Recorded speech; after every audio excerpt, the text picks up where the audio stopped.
Welcome to the July 6th edition of the PFF Forecast. I'm George. I'm joined by Eric. As usual, we have a fantastic menu of items today. A menu you might find at like the Cheesecake Factory, just chock full of goodness. By the way, the Cheesecake Factory announced a new flavor today on July 6th. Was it in honor of Baker Mayfield going to Carolina? Who knows? We will discuss. We might actually talk about the football implications if they exist. And we've got some very cool topics to talk about. We're going to talk about quarterbacks. And a lot of the research that is happening at PFF has been looking at coverage, and in particular, what perfectly covered plays due to an offense, who is facing them the most, who isn't. And there's some really cool things that come out of the data, like why Jimmy G is a G. Maybe not. We'll find out.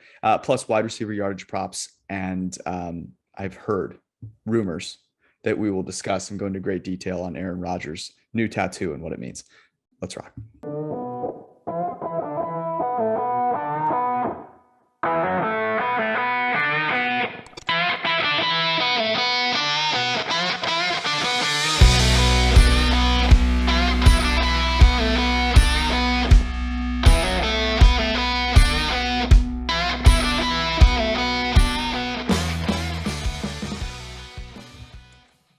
Alrighty. I'm back in Cincinnati, which is to say I'm back in a sauna. You're not. You are coming to us live from Minnesota. Tell me your reaction when you saw Baker Mayfield is going to Carolina. That I quickly bet. So I had a big position on under for Carolina, and At what? Like 5.5. I had it like plus 110. I went and took like basically an alt to like secure a loss. Not a big loss, but just like I figured that thing. So it's 5.5. I think Mayfield's probably a win and a half better than Darnold. So I quickly got it at a stale book, so that I don't really want to be in a position to root against that team winning 6 or more games. Mm-hmm. Like I think they're going to fight and scrap. Defense is pretty good. Obviously Matt Rule is, on his way out, but then you do have DJ Moore, who's a good receiver, Robbie Anderson, who's a good receiver. Obviously McCaffrey's a playmaker and stuff. So like I just quickly rushed. I don't have a positive opinion about Carolina, but I just don't really want to be that heavily invested in them being terrible, because I don't know if that's possible given the state of the NFC and where they are in a last place schedule and things like that. I think that's right. There are a lot of comments around, Mayfield, Darnold, same difference. They both suck. But like the levels of suck, I think, are interesting and worth teasing apart a little bit. Baker has sustained good play for a lot longer periods of time than Sam Darnold has. Here's I think the question in my mind, which is, can the offensive line hold up in Carolina? Because Baker Mayfield, neither is Sam Darnold, but Baker Mayfield is not necessarily, running around back there saving time. And we've seen how poorly he plays when he's injured. You've got Ekwonu over there at left tackle. He's a rookie. Week 1, they play the Browns. That'll be a pretty big matchup advantage for the Browns, with Myles Garrett going against Ekwonu against his old teammate in Baker Mayfield. I have a feeling he will win that matchup.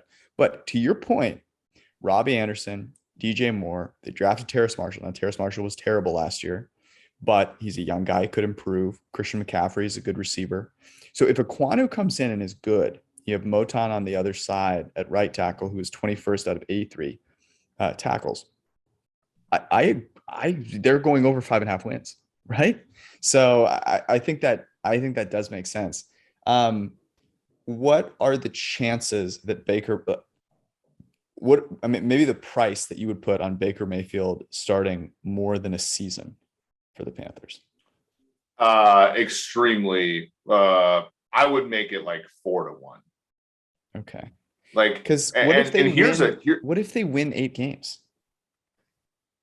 I mean, okay, so I guess the question becomes like, what do they have to do to keep Matt Rule's job, right? Because there's no way that somebody comes in there. I mean, this is amazing, George. So remember last year when they started 3-0 and then they actually started out pretty I good remember against very well. They were, yeah, they were playing against the Cowboys. So get this. So Mayfield's first 3 games, 8.0 yards per attempt, 8.0 yards per attempt, 8.9 yards per attempt. Do you mean Darnold or Mayfield? Sorry, Darnold. And then against Dallas, he was 7.7 yards per attempt. Dude didn't average more than 6 yards a pass attempt the rest of the season. 4.8 against Philly, 5.0 against the Vikings, dog bleep defense. 4.5 against our brothers in Christ, the New York Giants. 5.4 against Atlanta. 5.2 against New England. 5.9 against Tampa. 5.1 against New Orleans. And 5.2 against Tampa Bay. Like, that level of putrid quarterback play is easily surpassed by Baker Mayfield. I think that when you look at Baker last season, with, even like all of his foibles, he didn't average more than 7 yards a pass attempt after week 10, right? But it was at least like, for the season, it was 7.2, which is a good number. It very much trailed off after he got hurt. Against Kansas City week 1, 11.5. Against Houston, 10.1. Chicago, 7.9. In Minnesota, that was a horrendous game, 4.7. But like down the stretch, it was very much like he had deteriorated so much. If he's healthy, like I think this team wins. Like it's a weird trap, but I think that they let's say they win 8 games. Does Matt Rule keep his job? Well, that's the thing. So I think it depends how the 8 games look.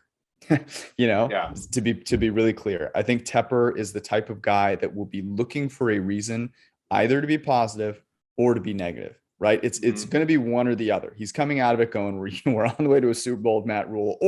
And why does he want to do that? Because he hired Matt Rule. So, but he also does not want to go down with that ship. So he will make, a decision. I think it's more likely than not. Obviously, he's gone. To your point about Mayfield, and this is the thing that stuck out to me, you can find this on PFF.com. Promo code forecast, by the way. Actually, better even than that, you can get a free subscription by playing $10 at Underdog, promo code PFF. But at PFF.com, the quarterback annual, which is a fantastic way to prepare yourself for what these quarterbacks are going to look like next year. Baker Mayfield, this is the thing that stuck out to me. So, you look at his grades year over year, and you remember his rookie year was absolute garbage. And then all of a sudden Freddie Kitchens came along and it was a renaissance. And then it was Freddie Kitchens' year and that was terrible. And then the year after that, it was actually, things are kind of coming around for him. And he played well, had an 86 PFF grade. It was a top 10 graded season. He has 2 top 10 graded seasons. Last year was a nightmare, 64 PFF grade. But the thing that stuck out to me, the league average quarterback took a sack on under 20%, just under 20% of their dropbacks, pressure dropbacks. Okay. So every time they're under pressure, they're going down about 1 out of 5 of those times. Baker Mayfield took a sack 29% of the time. Okay. So 10% more frequently than any other quarterback. That is that's a 50% increase over the league average. That is bananas. And that should be worrisome because the offensive line is a question mark. But at the same time, he will also have an improved receiving core, right? With DJ Moore and Robbie Anderson. Tommy Tremble's not bad. CMC can catch the ball. So I don't know. There's reason to believe if you want to be positive. Well, and Mayfield actually, weirdly, if you count playoffs, has averaged 7.2 yards per attempt every single year, which is basically like a little bit above league average.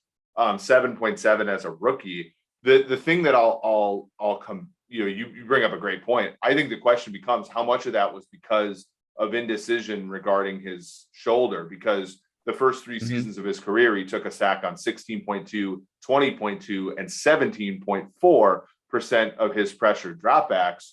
Last year was the anomaly, right? Like it wasn't like when Baker threw the ball. Are you saying that he took more sacks because his shoulder was hurt? Like that doesn't make sense to me.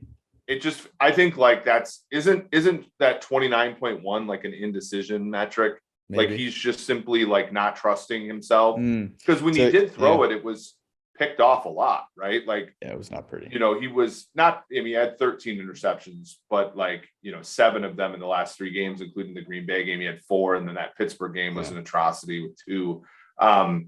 and a lot more turnover worthy plays. He had, down the stretch there, he had 3, 2, 2, 2, 4, 1 turnover worthy plays. He also had a pass batted down at the line of scrimmage in the last 5 starts of the season. Like, I just think, look, he's not like, we're not trying to make the case, and the comments and everything. We're not trying to make the case that he's good. What I'm making the case is he's better than Sam Darnold. Sam Darnold was like otherworldly horrendous. It's not a hard case. Sure, but I do think Sam Darnold was otherworldly horrendous. If you're a Panthers fan, yeah, are you happy about this? I don't think I am. No, I mean, and the reason I think I'm the problem not happy about it is that they have a better chance of keeping a retread quarterback, right? I mean, what would you put the percent chance that Baker Mayfield ends up becoming a top 10 starter in the NFL? Like 3%, 5%? Almost 0. I mean, it's low. And again, like, the other issue with Mayfield is like the upside has a ton of downside, right? Like, we talked about this with Newton on the New England Patriots last year, which is like, if the guy plays really well, then he's coming back to the counter and asking for a pretty big deal. Like, Mayfield is not, I mean, look at what Carson Wentz commands on the marketplace right now. And Carson Wentz is a little bit better than Mayfield sometimes, but not, I mean, they're in the same cluster of QBs, right? And, if Mayfield shows you anything, he has that first overall pick, like, feature in his data set. So the next contract is going to be a big one if he shows you anything. So even like the upside has significant downside if you are the Panthers, right? And so then let me. And that was true about Darnold, by the way, too, as a 3rd overall pick. That's fair. Let me take you to my immediate reaction. My immediate reaction was, oh shit, Jimmy G might be playing quarterback for the Niners or on the bench for the Niners next year. I don't know where he would end up going. I don't think it'll be Seattle. Carolina was one of the few places that made sense. Cleveland. He's not going to Cleveland. They've got Brissett. They have Brissett ever been like the answer? No, but apparently it's the answer for them. I mean, do the Browns have a clue what they're doing? The answer is no. They took on a significant amount of Mayfield's money, but this is the one year like the Browns like saved themselves for this year, saved themselves as far as cap space. They have the most in the league right now. Effectively, they have 48. I mean, there is like a Jimmy G sized hole in their roster right now.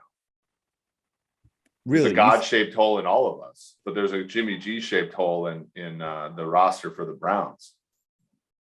That would be insane, actually. I mean, it's a Jimmy G offense, isn't it? Like, it's sort of that, like play action, let's get the ball to David Njoku in space type. It is. And I think he would do really nice things with Amari Cooper. Never had an Amari Cooper type, with him. So that does make some sense.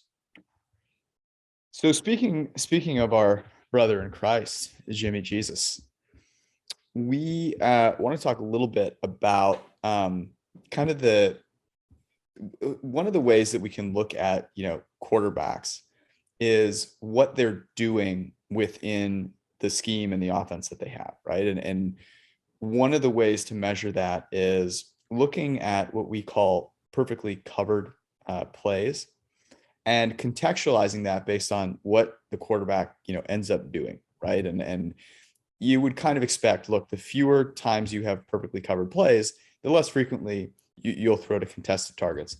And you were looking at this data. And so what were kind of the big kind of pictured takeaways that you had? What were some of the outlier teams that you saw, and what do you make of it?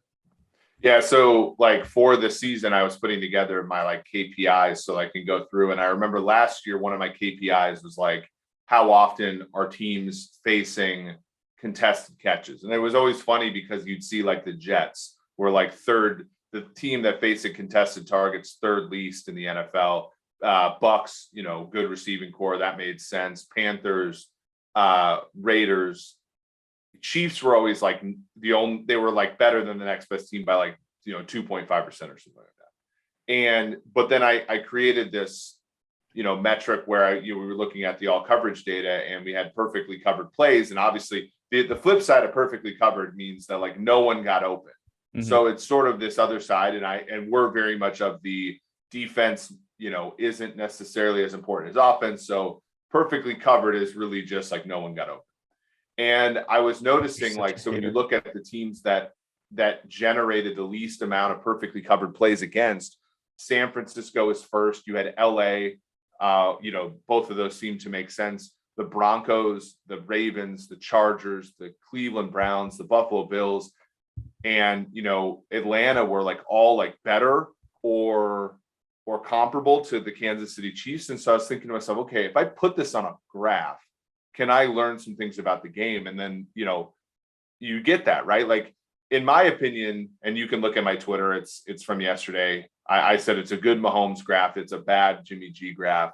It's a good Russell Wilson graph because, but like the Chiefs were like, let's say, top 8, let's say in, percentage of plays that were perfectly covered against, but they were first in contested targets against, meaning Mahomes, he certainly had receivers to throw to, but he spotted the open guy relatively, high as a function of the propensity of players to get open.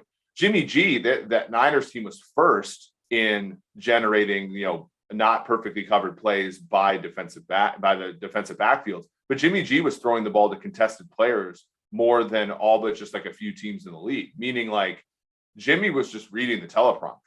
Like there wasn't going to like, oh, this guy's not open, I'm going to throw to the secondary player who's likely open. He was throwing it to the covered guy. Now, is that necessarily bad? Because you look at the Niners and they're like one of the most efficient teams in football, throwing the football.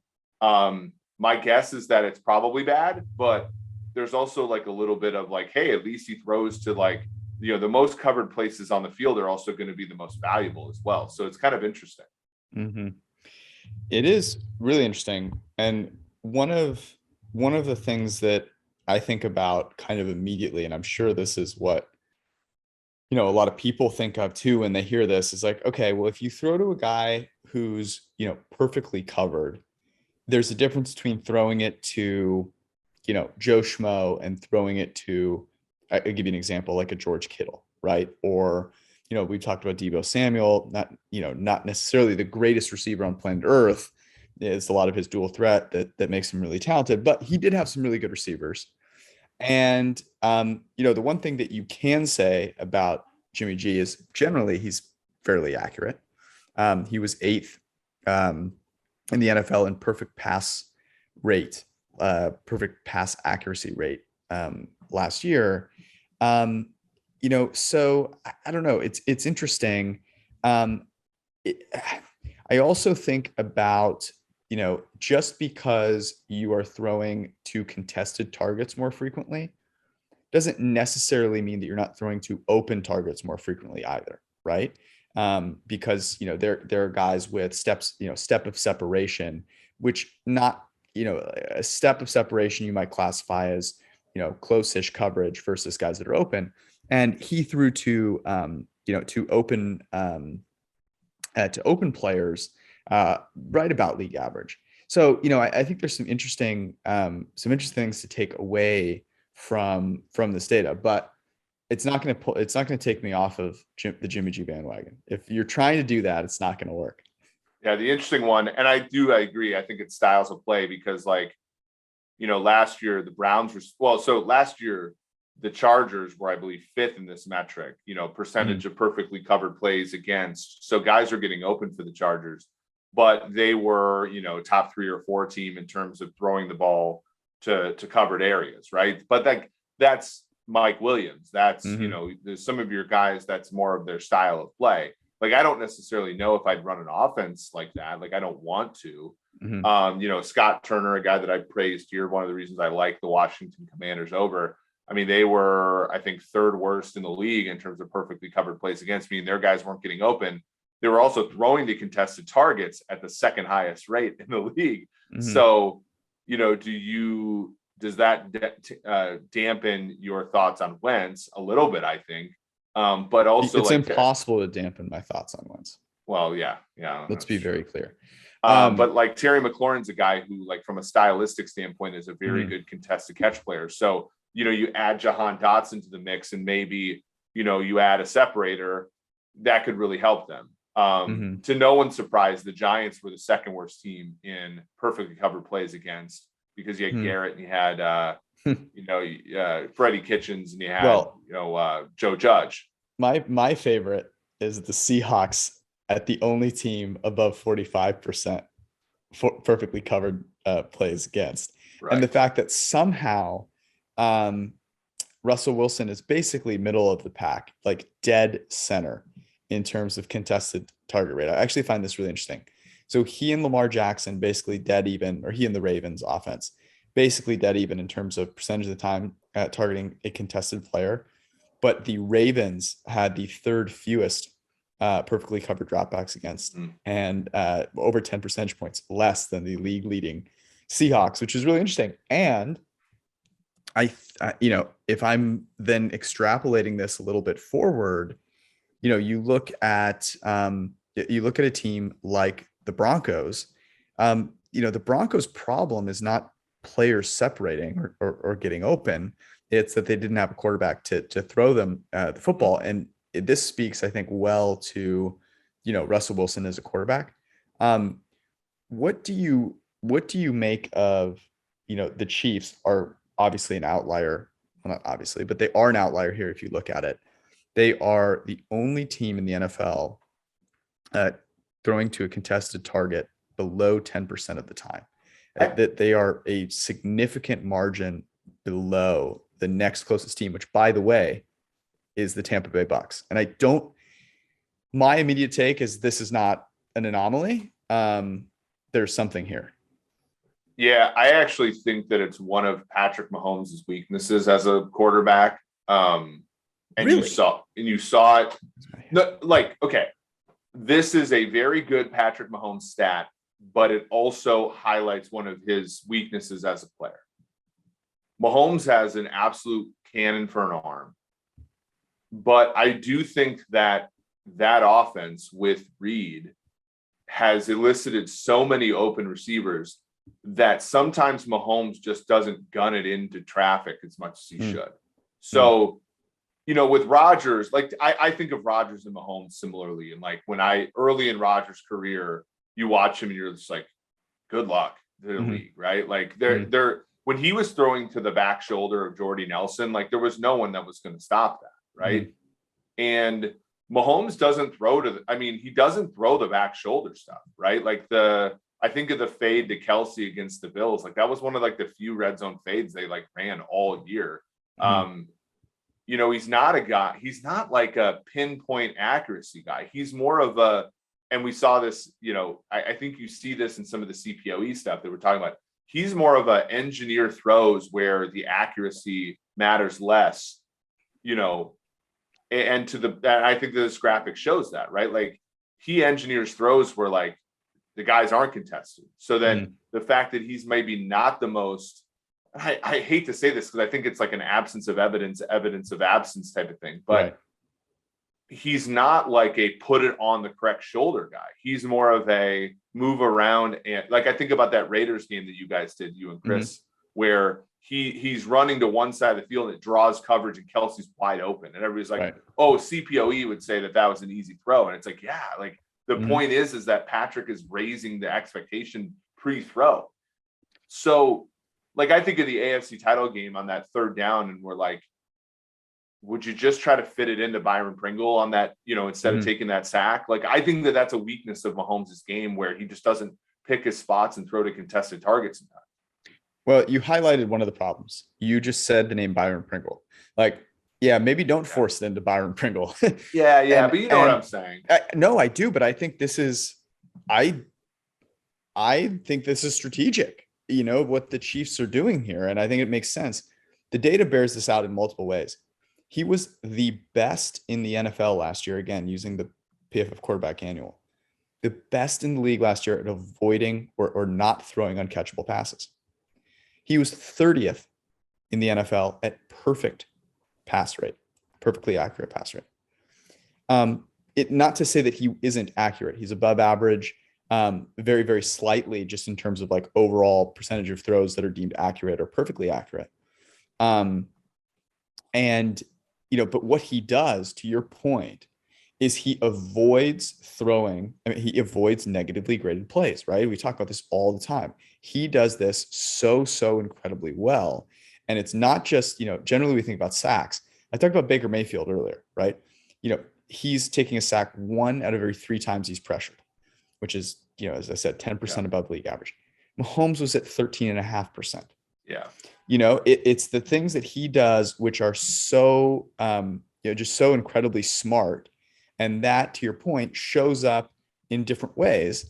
And I think here it's like, the work that he's doing is like before the throw, right? It's like, I'm going to scramble around and I'm going to find an angle so that a guy, if I were in the pocket, Travis Kelce's not open, but I'm outside the pocket, I've rolled around or I've changed my arm angle or I've done this. And now all of a sudden this player is open. And so because it's like, you only have so much like perfection in you. He spends all of that juice up before the throw and then just worries about making sure it's not uncatchable. And then, and it works. And I wonder how much their new receiving core will benefit that, because you look at not throwing to players who are, maybe a little more contested or, you just kind of try and fit it in there. Have they built a team that supports that? Because Tyreek Hill wasn't that guy, right? I think it makes sense, given the receivers they have. But do they now have a set of receivers, Juju, and you've got MBS, and then you have Sky Moore? Like, is that going to allow him to maybe have a little more of that that gumption, I guess? Yeah, and you highlighted a great stat, and I think it also shows up in what I would consider to be 1B of the quarterbacks in the NFL. If you're looking at younger guys, like last year, so Mahomes 13.4 last year. 2020 was 9.6, which is a crazy number. 2019 11.6. You look at Josh Allen, and what has made him so great. His first 2 years, he took a sack on 16.3 and 18.9% of pressures, which is like better than league average, but last 2 years, 11.8 and 10.6. Like, to your point, like, pressure does not take these guys down, which is really important. To answer your question, I think that this is going to be a season where, you've had 76 of Mahomes' passes have been dropped the last 2 years. 23 of them have been Tyreek Hill. Like, I think that they're just changing up, Hill's obviously amazing, but he dropped the contested ball against the Bengals that was intercepted in overtime. He had the pick 6 against the Bills. He had, there was a number of interceptions, to your point, where Mahomes was actually playing pretty well at times last year, and the offense was not being as productive because players weren't taking into account like it was specifically Hill, but even Kelce had drops. He had a drop early in the second half of the AFC title game that really hurt them. I think when you level out your receiving core and you say, look, like, none of you are the alpha except for Kelce, but none of you wide receivers are the alpha, you can distribute targets based upon who's playing well. And I think that helps their offense be more resilient to slumps, because when Tyreek Hill was slumping, he was still getting the targets, right? Because of the investment they made and, the number of snaps he plays. And when teams change their defense, they still had to go to Hill, and it just came in the area. It came where he wasn't quite as good, 2.5 yards per ADOT worse, 1.5 yards after the catch worse last year than the year before. And it's just like, whereas when your receiving core is more spread out, then you can, A, do what each one of them is good at, and B, you can distribute the ball based upon productivity rather than reputation. And so I think it'll help him a little bit. I think Hill will obviously be a loss, but I think, I think you make a great point. I think, the limiting negative plays, my hope for them is they have a running back that can catch the ball out of the backfield, a la what Brady had in James White and guys like that, and to like how much he prefers Leonard Fournette now, where a guy where he does all of those great things, right? He engineers a great play and it's still not open. he can just dump it off to the back the same way you look at the Super Bowls where like Shane Vereen had 11 catches or so against the Seahawks defense when they won that Super Bowl. James White had like 15 catches against the Falcons. Like there's that sort of like down payment of that running back that I think the team has missed for, basically since Kareem Hunt left. A great way to transition. We're going to talk wide receiver yardage props in just a second. Before we do, I've mentioned this at the top, but just another reminder that fantasy season is upon us. It is July. So you're like, I don't know, 6-8 weeks before your draft. It's time to get rolling. And the best way to do that is at Underdog Fantasy. You can play in their best ball mania tournament. Sorry, I can't read. And you can do so for a chance at part of that $10 million prize. Best part is all you have to do is draft. So you go and you draft, and then you don't have to worry about starting this player or this player. There's no waivers, no trades, none of that in-season management BS. The best scores at each position play each week and count towards your score. And that's how a champion is determined. Go use promo code PFF and they'll double your first deposit up to $100. And when you play $10 with promo code PFF, you will get a free PFF subscription. So I have no idea what you're waiting for. Go make it happen. UnderdogFantasy.com or the Underdog Fantasy app. All righty. We're looking at over-unders, totals for regular season receiving yards. We talked about these for some rookies a few podcasts ago. I maintain my love for Sky Moore over 680.5 receiving yards. What are some of the receiving yards props that you like? Well, I think there are some that would surprise people, right? So here are a couple that have surprised me in this realm. Devontae Adams, over under is 115, both sides, 1,200.5 receiving yards. I feel like if you're the Raiders and you get that number, you're disappointed, aren't you? Yeah. I mean, I think it nearly depends. A 1,200-yard receiver. I think it depends how it looks, but like, yeah, certainly. Yeah. And so another wide receiver that was traded for a bounty this offseason, Tyreek Hill. And this is actually shaded under 1,025.5 receiving yards. So less than 1,100 yards receiving. If you're the Dolphins and you get less than this number, you're disappointed. Yeah. Yeah. So I saw that one too. And my reaction was, if that's trending towards happening, then Tua's hitting the bench. Right?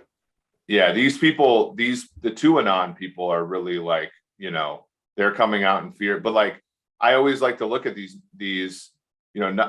markets and say, like, do you really, is this your king? But here's a couple others that I'm really interested in. So Terry McLaurin is 1,000.5 yards, which is interesting to me. I also think that Michael Thomas at 800.5 yards is one that I find interesting as well. Kyle Pitts at 900.5 yards. And then lastly, this one's big, and I'm interested in your take on this. Justin Jefferson, 1,350.5 yards. Yeah. It's big. I'm going over on Justin Jefferson. I think the dude lights the world on fire this year with an offense that wants to throw the ball. I do. They're going to be in some high scoring games. It's not like that defense is any good. Look, they hired Kevin O'Connell to make the passing offense great again. That's what they did. Yeah. And we have him on PFF.com projected for well over 1,500 yards, just under 1,600. Like, I saw this and I was like, still too low. Another guy that I feel is still too low is CeeDee Lamb. Guy that is going to just munch in terms of how many targets he's going to get, was already Dak Prescott's favorite guy last year, 1,175.5. We have him projected at 1,300. So that's one that I like as well, that has a higher total. Here's one that I like that has a slightly lower total, and that's Gabriel Davis, 875.5. Now, Gabriel Davis is like your Tyler Boyd for me. He's my, maybe it's because I've watched that Chiefs game so many times, and the dude is just, he's making Kansas City barbecue on the football field. Yeah. But I think he's really good. And that Bills team is going to be, the Bills are going to try and win the Super Bowl in the regular season. Right? There's no doubt about it. Why do I say that? You've mentioned this multiple times. The Bills have a great home field advantage. They have it's freezing. They have the highest average starting game wind speed. It is a big advantage. Where did they play last year? It's that simple. Like they are going to want to play at home, and they're going to go out and try and win this. We have Gabriel Davis projected 1,100 yards. So, I am a Gabriel Davis supporter, but the data would back me up here. Gabriel Davis had just as good a PFF grade as Stephon Diggs last year. And if you go watch him, I think you can see why. He was worth like a third of a win or so. Like he was a very good football player, even just with lower volume. I think you're right, though, by the way. Like what you want in these season, prop markets, if you're going to bet over, so one of the things I want to talk about is like separation and stuff. You want separators, right? Like I fell into the Kenny Golladay trap a couple of years, like that certainly, the last few years I bet Golladay overs, and I did not think that they ultimately didn't cash. I think that type of receiver is going to be rough. That's why Jefferson's so good. And because he just gets open and it makes it easier on the receivers or on the quarterback. I'm sorry. But the one that the reason that I like what you're saying here is, to your point, the Bills are going to try to win the AFC 1 seed in the first 8 weeks of the season, right? When they look at, okay, what's the difference between us and the Super Bowl? It's like, we had to go to Kansas City both years, right? We had to, we put our fate in home field advantage's hands in the wrong way, right? They have not lost a home playoff game. They've won 3 playoff games the last 2 years, all at home.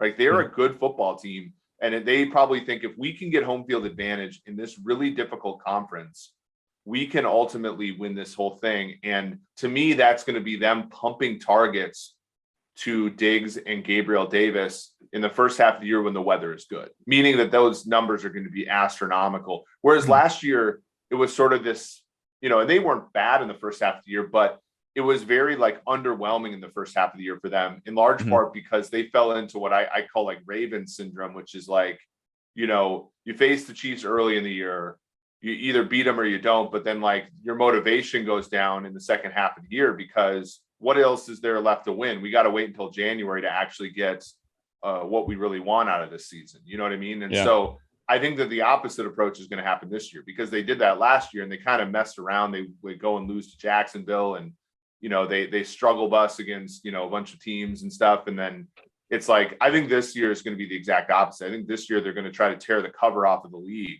in the first half of the year. And that bodes well because what you want is Davis and Diggs and stuff like that to have, to be at 1,000 yards by like week 10 so that you're not worried about these props in the second half of the year.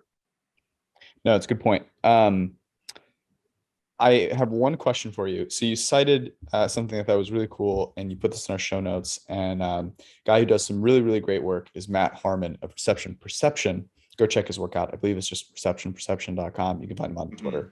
But you then, taking some of that data and looking at, how good is someone at beating man coverage? And that we talk about this all the time. Like some stats are cool and that's great. But the stats you're looking for are the ones that are cool and also are predictive of what might happen in the next year, right? They're sticky.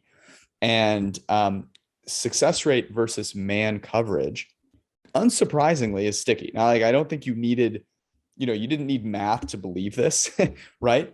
But it's nice validation of that point, which is, what do you want? Well, I want to look at a player last year, say, did he do well? And then have some confidence he's going to do well again last year.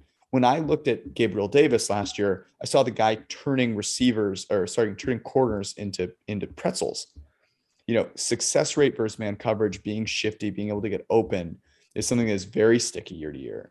And so my question to you would be, who are you fading as a result of that, if anyone? Like we've talked about a bunch of overs. Is there anybody is there a Kenny Galladay out there this year that you're saying, oh, I'm going under that person?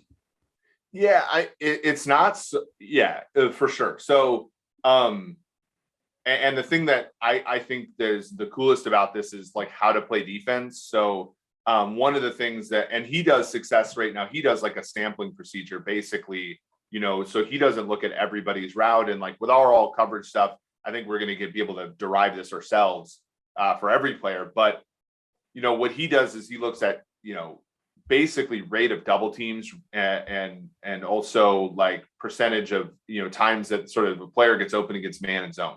And what's really interesting is the percentage that a player gets open against zone is basically noise year to year. And so, I think if I'm an opposing defense, I essentially, if I'm overmatched in coverage, I just play zone, right? Because I'm going to basically like limit the difference between you and, my team. So I always think of the Ravens, where the Ravens played really good man coverage, but then they faced a team that was better than them, and it would exacerbate that difference. Like Kansas City would play them and just fillet them.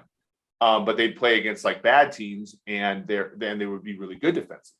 So I think of like, okay, who's good against man coverage, and then who's not good against man coverage. And to me, I would say, like guys that are aging. So I look at Adam Thielen here, 750.5 yards receiving.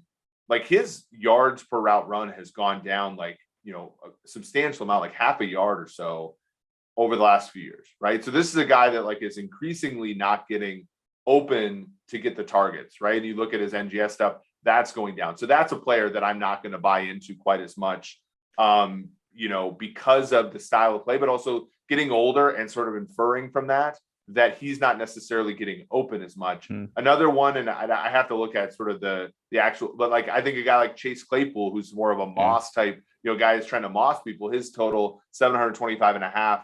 Like that's another one where I'm a little bit nervous about, I'm a little bit nervous about his ability to, get open in some of these situations. So those are just a couple, but I would say like my basic orientation is more towards guys who can get open, the Jerry Judys and the CeeDee Lambs and guys like that, and away from those that need, sort of the contested target stuff to really, make way in this league. I concur. By the way, promo code forecast, 25% off any PFF subscription. A ton of the stuff that we have talked about and use every single podcast, you can find at pff.com. Get all of unlocked content, all the different fantasy and betting tools that we use, plus all of the grades and data to make your football season the best it can possibly be. Recommendations time. I believe you have a recommendation in here. So why don't you kick it off?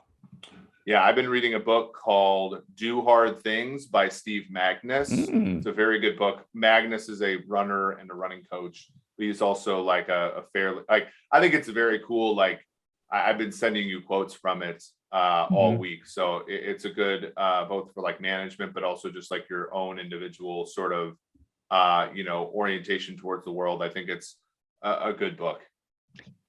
I'm with you there. I have two recommendations for the people. The good people. Yeah, the good people. Well, actually, you know what? I'm gonna add some more. So my first recommendation, I was in Northern California for the last week, and I went to some good restaurants. I'll give some out if anyone is there. The best Indian food that I have found, actually, I think like in the United States. Now, granted, I haven't tried every place, but like I've lived in a few different places and tried good. Yeah, I've sampled. A place called Darbar. It's in Palo Alto. It's incredible, and it's I recommend going and sitting down. Very, very, very good. Another place that just opened up in Menlo Park, which is where I'm from, is a little sushi joint called Kyosho Sushi on Santa Cruz Avenue. You got to go early. I went there last night. They're like closing up at like 8:30, like waiting for us to get out. But as far as like takeout goes, fantastic. And then recommendation for that's not food related is I just switched to a new, it's gonna sound weird, but I just switched to a new search browser. or like not browser, but like a search engine is the right term, called Neva. And I was just getting fed up with every time I Google search something. This happened to me because I was looking for shoes. I recommended those shoes, by the way, still a huge recommendation. They're called Zero HFS. They're awesome. But when I did that, I got like 20 sponsored things in my search results before I found anything that wasn't sponsored. And I was like, this is just garbage. And so I did a little bit of research, and there's a company called Neva that was actually started by people from Google. And their whole thing is they do no sponsored stuff. They don't, they don't like sell your data to people. You can log in, sign, you can create an account. They'll use your preferences and search results to help curate things for you, but they make money with a subscription service. It's not, and there is a free option as well. So a recommendation for people that are sick and tired of being sold a bunch of garbage on Google. Dude, I on what day was it? So some people watch fireworks on 4th of July. I literally went through all of my subscriptions. So like Patreon, nice, whatever. And I like deleted like probably what ended up being like $150 worth of stuff every single month that I wasn't using. To your point, like I had just been indiscriminately like signing up for stuff, and not that like I need, I just wanted to like stop getting these emails, frankly. And like, it was very liberating, very liberating.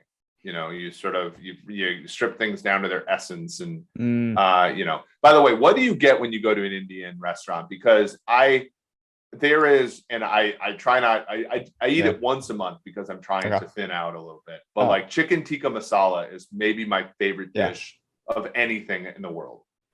I'm a big chicken tikka fan, so that's one of the things I always order there. I'll say the other things that I generally really like, I like lamb quite a bit. So lamb biryani is one of my favorite things. I really like samosas. I actually like a lot of the vegetable dishes as well. Vindaloo is generally pretty spicy, and I like spicy things. So, lamb vindaloo is something I get. And another thing that I get is the tandoori shrimp, which I like quite a bit. I think shrimp and Indian spices go really, really well. So those are the things I get. Also, of course, if you're going to an Indian restaurant, it's a good Indian restaurant, get a mango lassi. It's instead of dessert, they're delicious, and you will thank me later. So there you go. Boom. That's our show. Come back next time for more food recommendations. We love you. Thank you so much for hanging out, and we'll see you on Sunday. Peace.